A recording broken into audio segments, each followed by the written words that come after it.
자, 우리 이제 세 번째 시간입니다. 좀 지루하시죠? 나름대로 하여간 여러분들이 강의는 아무래도 한계성이 좀 있는 것 같고요. 여러분들이 이제 좋은 책들 많이 보시면 이제 큰 도움을 많이 받을 거라고 생각합니다. 신국원 교수님 책도 참 좋은 것 같아요. 신국원 교수님 책도 참 좋은 것 같고요. 문화에 대한 책이 요즘 참 많이 나왔습니다. 그래서 한 번 정도 여러분들이 읽으시면 좋을 것 같아요. 다음에 이제 여섯 번째 기어트 홉스테드라고 하는 사람입니다. 이 사람 문화를 어떻게 봤냐면 정신의 소프트웨어다 이렇게 봤어요. 어떤 정신 프로그램이다. 일리가 있죠. 우리 속에 어떤 뭔가 소프트웨어가 있다는 거죠. 정신 프로그램이 입력되어 있다는 거죠. 그래서 정신의 소프트웨어로서의 문화는 가정, 이웃, 학교, 일터 그리고 지역 공동체에서 입력이 되는데 한 사람의 정신 프로그램은 그가 자라난 생활 경험을 축적한 사회 환경 속에 뿌리르고 있다는 겁니다. 물론 컴퓨터와 똑같은 방식은 아니지만 사람 행동이 전적으로 정신 프로그램에 의해 그러나 결정되는 것은 아니죠. 사람은 그 프로그램을 벗어나 행동할 수 있는 기본적 능력이 있는데 또는 새롭게 독창적으로 파괴적으로 또는 엉뚱하게도 반응할 수 있다는 것입니다. 그러나 문화는 성격이나 인간성과는 다릅니다. 성격이란 개인에 제한되고 유전되고 학습되고 인간성은 보편적이고 유전이 되지만 문화는 집단과 범주에 한정되고 학습되죠. 자, 이 사람은 문화가 어떤 사회 속에 들어가서 사람들 속에 입력된 정신의 소프트웨어라는 거죠. 그리고 사람들은 소프트웨어에 의해서 사람들은 행동해서 그 문화 속에서 잘 적응하며 살아간다 이렇게 보았어요. 근데 꼭 그런 것만 아니죠. 인간은 그때 돌연변이가 많이 나오죠. 돌연변이 나오죠. 그래서 단순히 문화를 정신적 어떤 소프트웨어로만 보기에는 너무 한정적이다 이런 단점을 가질 수가 있죠. 사람은 개인차가 있어요. 그 문화 속에 적응을 못하는 사람들이 참 많고요. 그래서 단지 어떤 소프트웨어로만 보기에는 좀 한계성이 있습니다. 폴 히버트예요. 문화란 한 사회에서 습득된 행동과 사고의 양식들과 한 사회 특징적 생산품들의 종합적 시스템이다 이렇게 보았어요. 그래서 이제 그 어떤 습득된 행동과 사고의 양식들과 한 사회 특징적 생산품들의 종합 시스템이라고 보았어요. 자, 그는 한 5가지로 보았어요. 첫째, 문화는 정형화된 행동이라고 그랬어요. 정형화된 행동. 그 하나의 문화는 그 나름대로의 특색 있게 정형화된 사고와 행동의 체계를 가지고 있습니다. 이 정형화된 체계에 의하여 그 문화에 속한 사람들의 사고와 행동이 형성되어집니다. 그리고 개인적 다양성도 문화가 허용한 범위 안에서 이루어집니다. 그러니까 문화는 정형화된 어떤 상황 속에 들어가면 사람들이 그런 행동을 한다는 거죠. 그래서 하나의 문화는 그 특색 있게 정형화된 사고와 행동의 체계를 갖고 있다는 거예요. 사람들이 어떤 상황에 들어가면 거의 같은 행동을 할 수밖에 없는 그런 체계를 말한다는 것이죠. 두 번째, 문화는 습득되어지는 것입니다. 반복되는 경험이나 자극적 경험들을 통해 사회적 환경에 어떻게 적응해야 하는가를 알려주고요. 이를테면 어린아이가 이렇게 차가운 물체, 뜨거운 물체, 위험한 물체들을 접했을 때 자연스럽게 어떤 경험들이 축적되죠. 이 반복된 경험들을 통해 보다 안전한 생활 방식을 스스로 습득하게 되는 거죠. 아이들은요, 뜨거운 난로가 있는데도 그냥 손을 갖다 대버립니다. 경험이 없으니까요. 뜨겁다. 사실 우리가 배운 많은 것들은 경험으로 배운 것이 많아요. 뜨겁다를 어떻게 설명합니까? 차갑다를 어떻게 설명합니까? 위험하다 하는 것을 어떻게 설명합니까? 이것은 생활 속에 습득되어지는 거예요. 근데 이게 왜 중요하냐면요. 신앙은 하나님, 그럼 하나님을 설명할 수 있어요? 영원, 여러분 영원을 설명할 수 있어요? 완벽, 이런 단어는요, 설명 안 돼요. 거룩. 우리가 막 말로 다 하려고 그러는데 이게 이제 제가 늘 안타깝게 생각하는 서구 교육의 약점이에요. 서구는 지식으로 다 해결하려고 그래요. 그리고 지식이 들어가면 안다고 생각해요. 몸으로 알아야 아는 거거든요. 뜨겁다. 아이가 야, 뜨거운데 여기다 담으면 아파. 그러니까 하지 마. 몰라요. 대봐야 돼요. 병원 가봐야 돼요. 고통 속에서 일주일을 울어야 돼요. 그래야 아는 거예요. 하나님이 두렵다. 하나님은 어떻게 두렵다를 알아요? 체험하는 거예요. 그래서 하나님은 선하심을 맛보아 알지어다 그랬어요. 신앙은 지식으로 되는 게 아니죠. 그래서 우리가 어떤 경험으로 습득되게 되는 거죠. 물론 이제 체험만 해야 되느냐? 그건 아니에요. 여러분 뭐든지 일반화시키지는 마세요. 자, 셋째, 문화는 종합적 시스템입니다. 한 나라의 정치, 종교, 교육, 사회, 도덕, 법률 등의 다양한 시스템이 하나의 문화를 형성하게 됩니다. 자, 문화는 종합적이에요. 정치, 종교, 교육, 사회, 도덕, 법률이 서로 나뉘어질 수가 없어요. 다 종합되어 있죠. 통합되어 있는 시스템이다 하는 것입니다. 넷째, 문화는 사고들입니다. 문화는 그 문화가 공유하고 있는 세계관적 관점들과 지식의 체계를 가지고 있습니다. 그래서 어떤 사고에 생각하는 틀이에요. 그래서 문화가 공유하고 있는 세계적 관점에 어떤 문화 속에 사는 사람들이 가지고 있는 세계관적 관점, 그리고 지식의 체계를 가지고 어떤 시스템이 있다는 거죠. 다섯째, 문화는 어떤 산물들입니다. 문화는 물질적 대상물들, 집, 수레, 자동차, 컴퓨터 다 포함되는 거죠. 이런 것들은 그 문화가 가지고 있는 보이지 않는 것들의 표현이라는 거예요. 그 문화 집단에만 해당하는 특징적 성격들을 표출하게 되는 거죠. 자, 문화는 어떤 산물들이죠. 눈에 보이는 것들, 옷, 이렇게 집, 어떤 자동차, 여러 가지 다양한 음식 모든 게 있어요. 근데 그것들은 항상 뭐가 있냐면 보이지 않는 어떤 것들의 표현이 되는 거예요. 여러분, 태국에 가면 제가 아주 싫어하는 음식 중에 고수가 있어요. 우리나라도 고수가 있죠. 저는 어떤 사람은 고수를 굉장히 좋아하는데 저는 고수를 못 먹겠어요. 고수 냄새만 맡고 그러면 음식이 막 다 맛이 떨어져요. 그래서 고수는 딱 곤란해요. 고수를 넣어달라고 빼달라고 그래요. 근데 이 태국 사람들은 고수가 기본이에요. 모든 음식에 들어가요. 나중에 알고 보니까 거기는 고수를 먹으면 모기 안 물린대요. 태국에 모기가 굉장히 많거든요. 근데 고수 먹은 사람은 모기 안 물린대요. 그래서 고수가 기본이라는 거예요. 이게 뭐냐면 먹는 것들은 눈에 보이지 않는 어떤 것들의 표현일 수 있어요.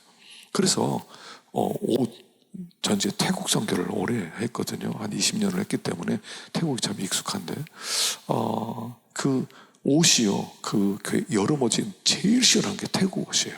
한국 옷에 따라가지 못해요. 왜냐면 날씨가 너무 더우니까 개발이 됐어요. 시원한 옷을.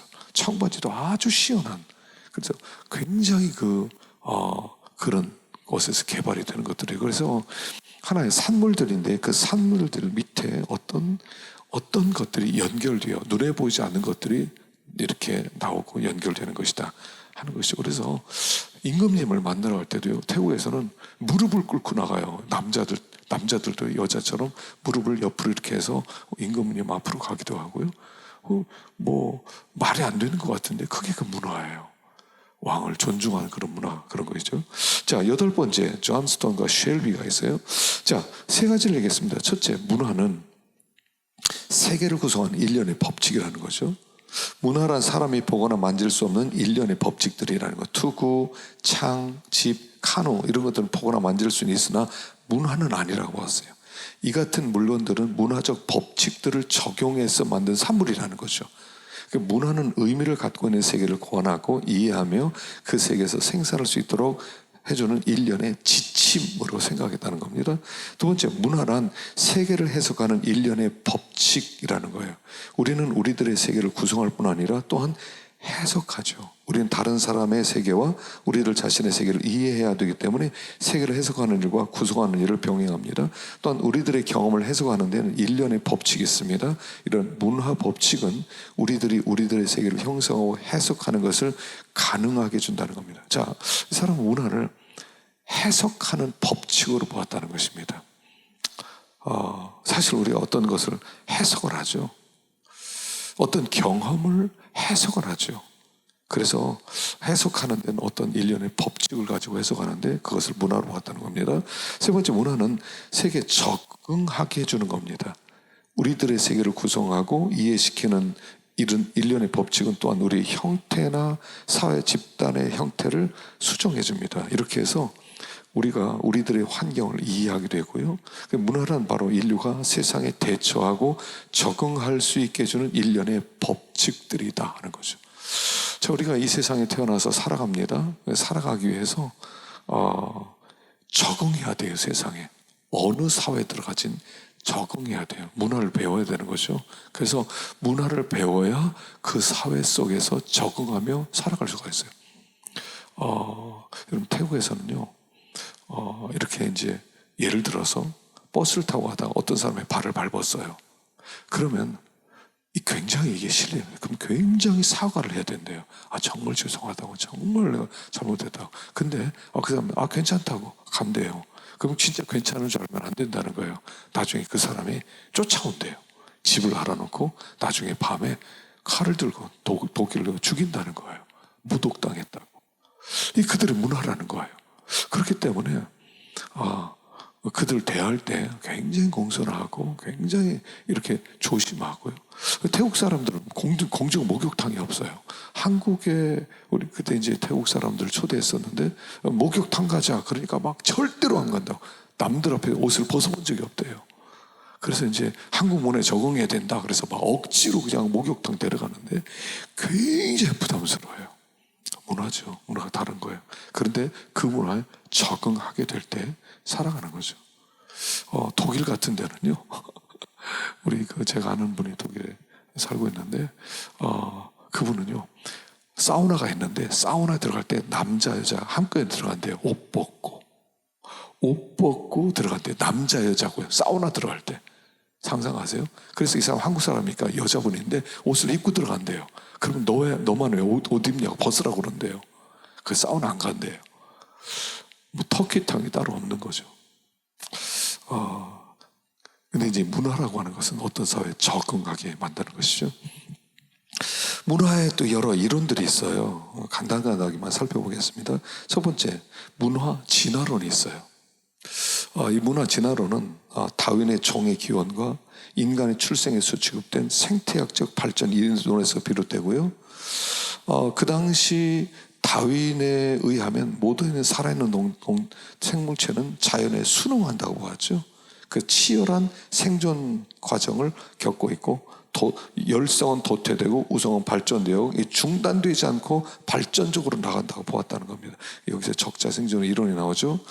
자, 그래서 이런 문화 진화론적 입장 공통적으로 다윈의 결론에 귀착하는데 발전된 종들만 생존하고 열등하고 후천적인 것들은 도태하거나 소멸해야 될 운명에 처했다는 겁니다. 이런 관점에서 고도로 발전된 문화사회에서는 인간의 지성이나 윤리성이 종교를 대체하기 때문에 종교는 소멸된다라고 주장했다는 거죠. 다음 문화 결정주의.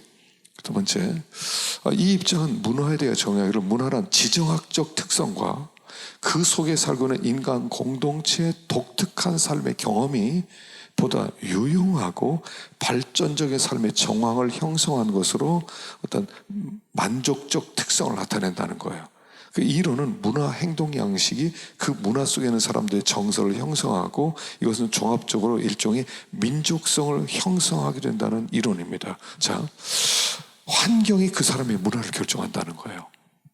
그래서 문화를 결정하기 때문에 그 결정된 사회 속에서 사람들은 살게 된다는 거예요. 예를 들어서 전 무슨 이렇게 막 깊은 아프리카나 이런 그런 무슨 파푸아 뉴기니아나 뭐 이런 데서 청소년이 성인식을 할 때는 아주 굉장히 혹독한 청소년기를 보낸다는 거예요.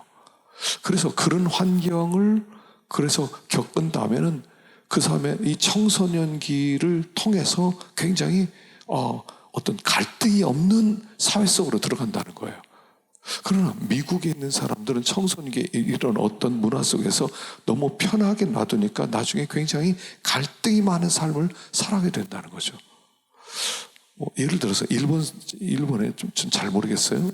근데 일본에 있는 사람들은 청소년기에 자라면서 화장실을 굉장히 청결하게 사용해야 된다는 거예요.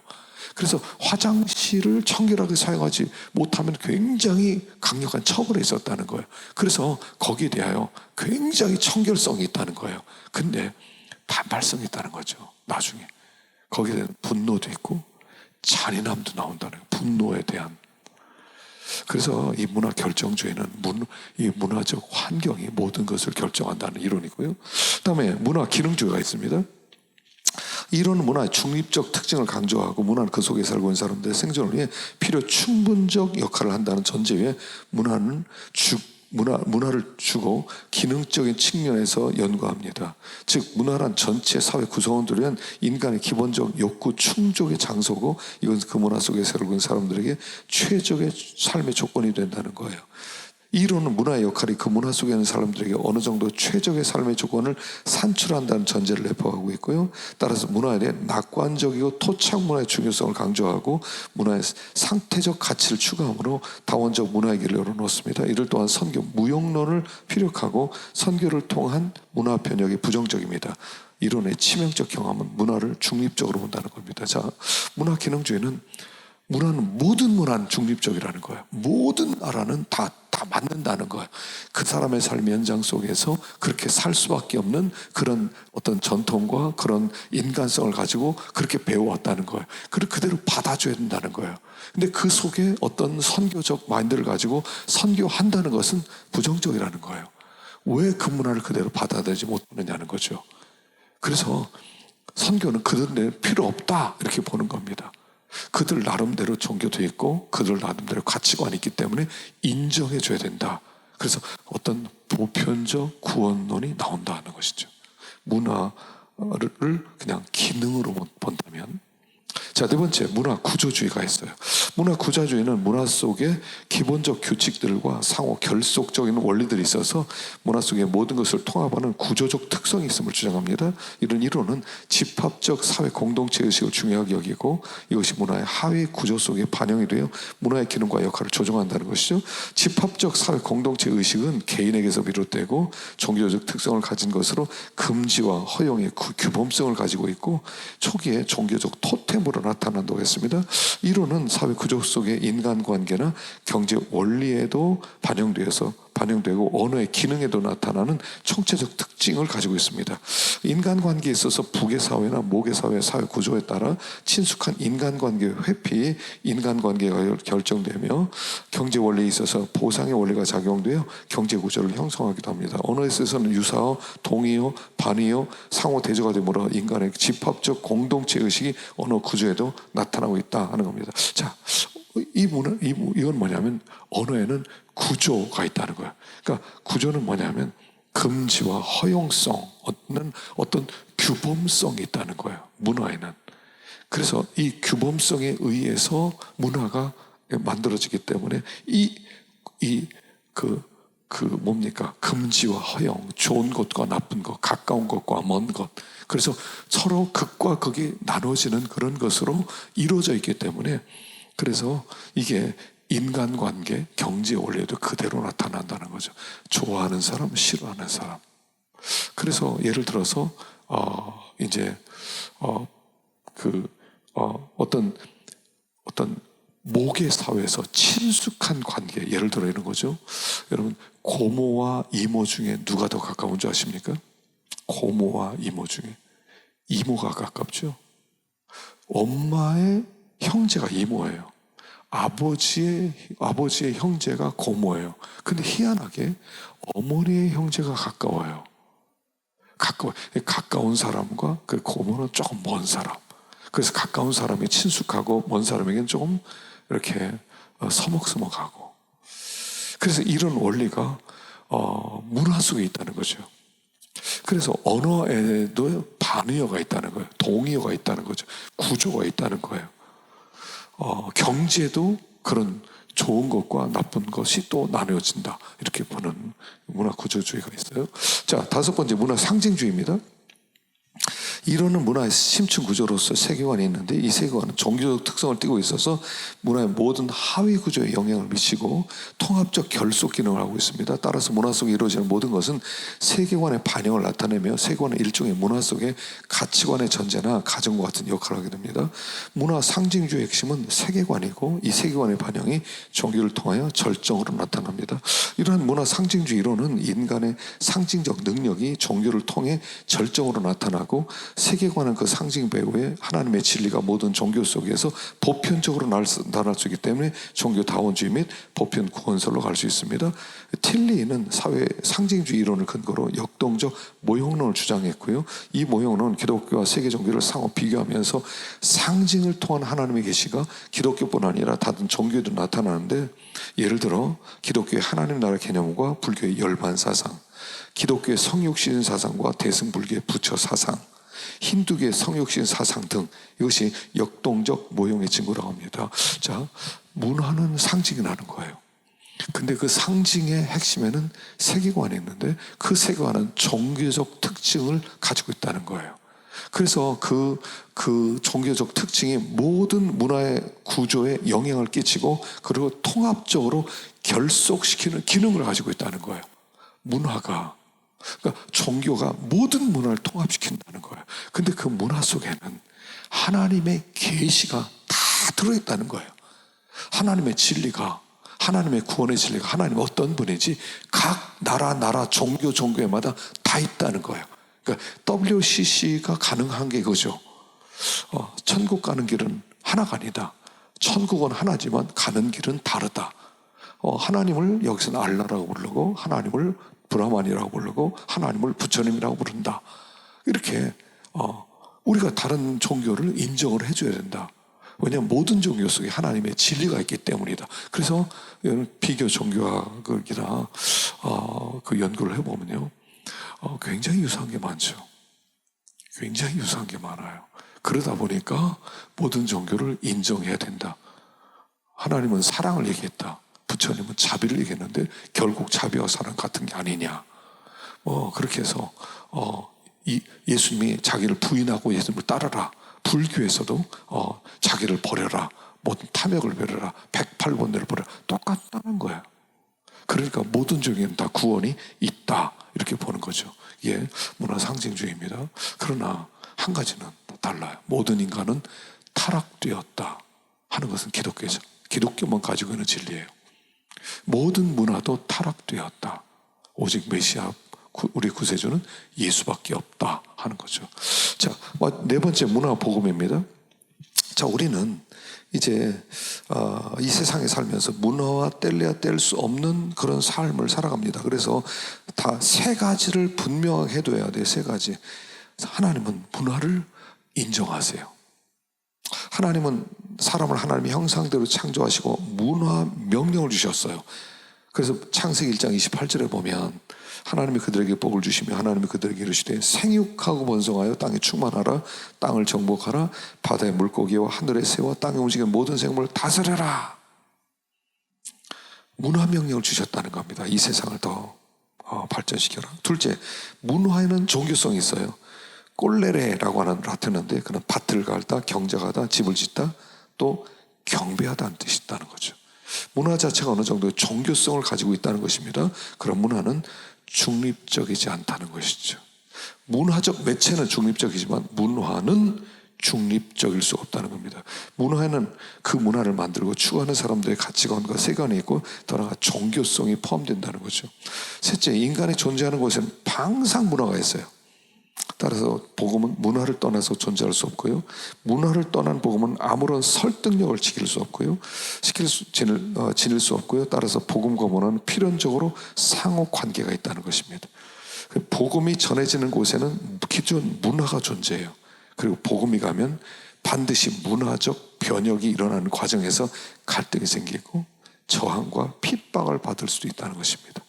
근데 복음으로 성공적으로 전해진 지역에는 개혁되거나 새롭게 만들어진 기독교 문화가 존재한다는 것입니다. 이스라엘 복음은 처음부터 끝까지 문화 속에서 존재하고 문화를 떠나서는 존재할 수 없죠. 복음의 텍스트라면 문화는 컨텍스트죠. 텍스트는 변치 않습니다. 컨텍스트는 항상 변합니다.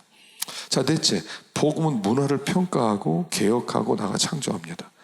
복음과 문화의 관계에서 가장 먼저 언급되어야 될 것은 복음은 문화를 평가한다는 거예요. 어떤 문화든지 복음이 그 문화 속에 들어가면 복음은 그 문화를 평가합니다. 좋은 요소와 나쁜 요소, 또 계승 발전시켜야 될 문화적 요소, 타파해야 될 나쁜 문화. 그래서 이를 통해 문화에 대한 개혁이 일어나죠. 여긴 긴장이 있고 고난의 문제가 있어요. 예수님 그것을 새 포도주와 낡은 가죽 부대 부위로 말씀하셨죠. 그런 의미에서 복음은 세상 문화에 대해 거스르는 위치에 있다는 것입니다. 그래서 우리는 이 문화 속에 그렇게 살고 있다는 것, 그것을 우리가 알아야 되고요. 그리고 이 문화 속에서 우리 복음은 문화를 변혁시키는 Christ, the transformer, the culture, 이게 개혁주의죠. 정신이라는 겁니다. 우리는 문화 속에 적응하고 그냥 문화만 있는 그대로 받아들이는 게 아니라 마침내 그 문화를 변화시키는, 그래서 그 문화 속에서 그리스도를 왕으로 세우는 하나님 나라의 사람들이다 하는 것입니다. 오늘 여기까지 하십시다. 여러분 정말 고생했어요. 감사합니다.